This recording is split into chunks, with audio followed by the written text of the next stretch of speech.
So recently, I've been scrolling on YouTube and I ran across this poll. Now I know YouTube polls are mainly filled with bias, lobotomized, and toxic ass anime takes in all of history. But hold on, hear me out. I could not let this one slide at all.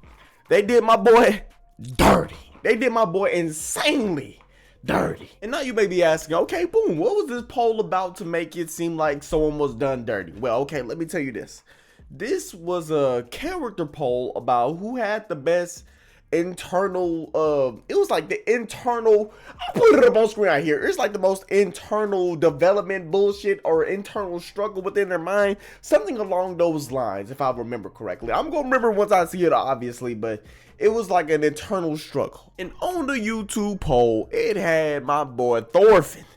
It had Aaron Yeager. It had Ken Kaneki and someone by the name of Klein Mortier. But now that I see the poll again, basically what it was about, just more clearer consensus of what I'm talking about right here. It was the better identity crisis written in an anime. And as you can see by the poll right here that I'm about to post a picture of wherever on the screen, I chose my boy Thorfinn. But 81% of people did not agree with that, and they picked Aaron Yeager over anybody else that was in this poll. And let me tell you something right here, bro.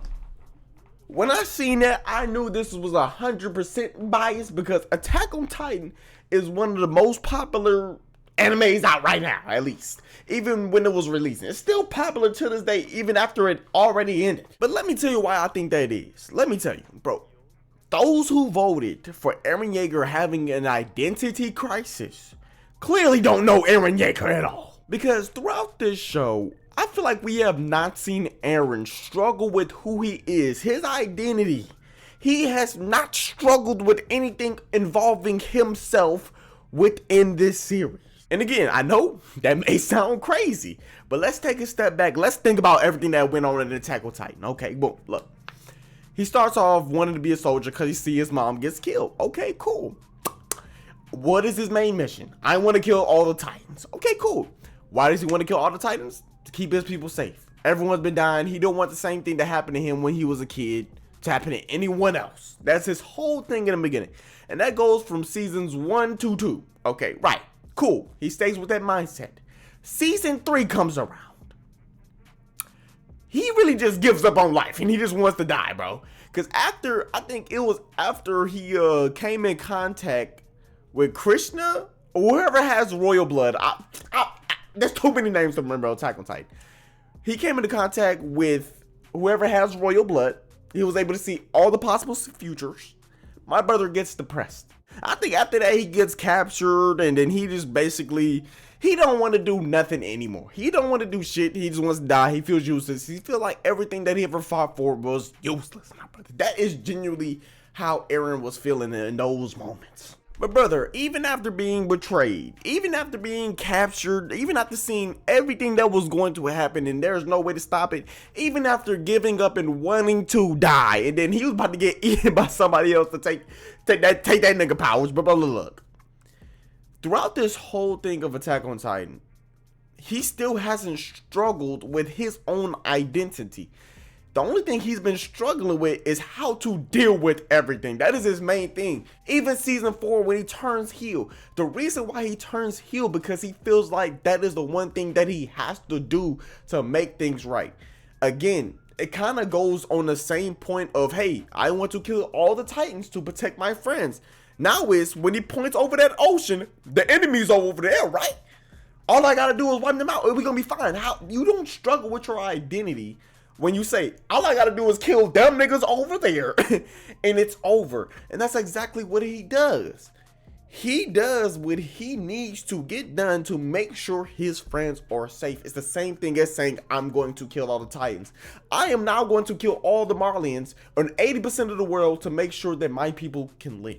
Just so people know, this is fine for his character. This is fine. Just want to let everyone know before there's any, this does not mean he's a bad character. This does not mean anything against Aaron. This is fine to have this be the case because it shows more about Aaron in his show than anything. But again, he never ever struggles with who he is. He just struggles with what he has to do to get this shit done, and he does it.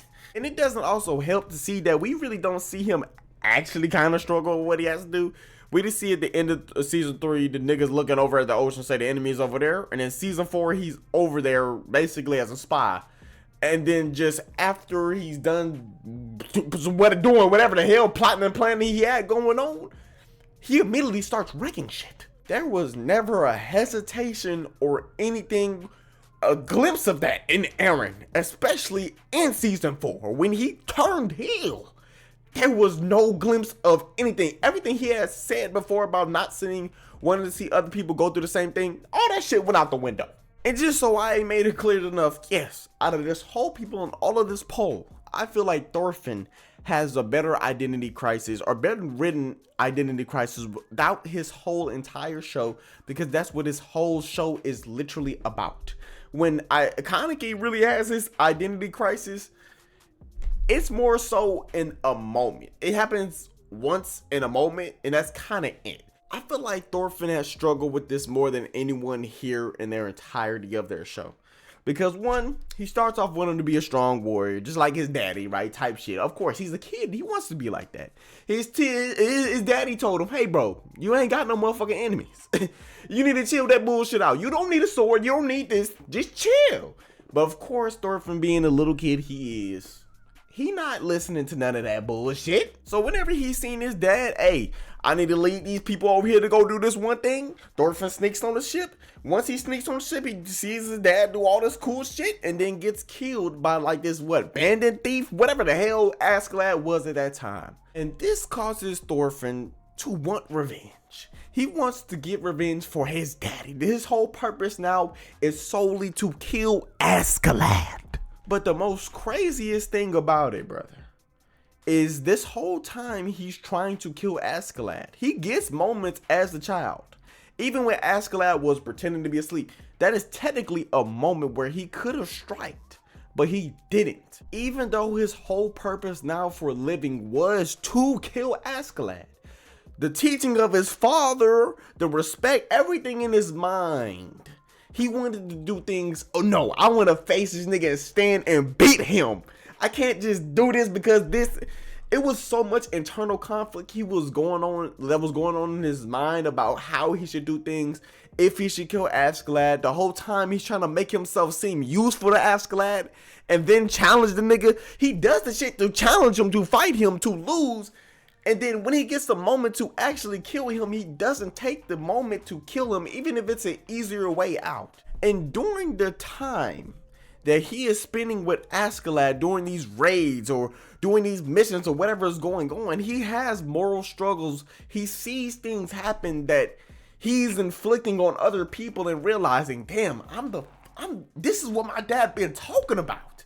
This shit is not it. I'm over here fucking up other people's lives for my own purposes. Thorfinn was essentially becoming everything that he hated about Askeladd when he was with Askeladd, doing jobs and missions and things of that nature for him.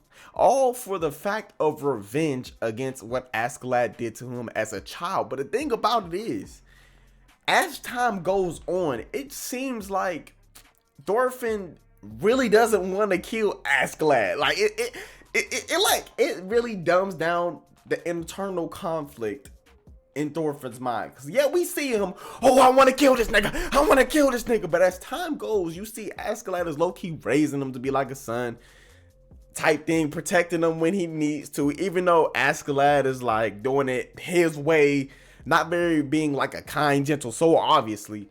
There's points when Askeladd saves Thorfinn and Thorfinn has internal conflict of, why did this nigga just save me? Even if it all isn't spelt out, you can kind of tell that Thorfinn is going through this weird moment in his mind of why things are happening, but he's just accepting it and moving on.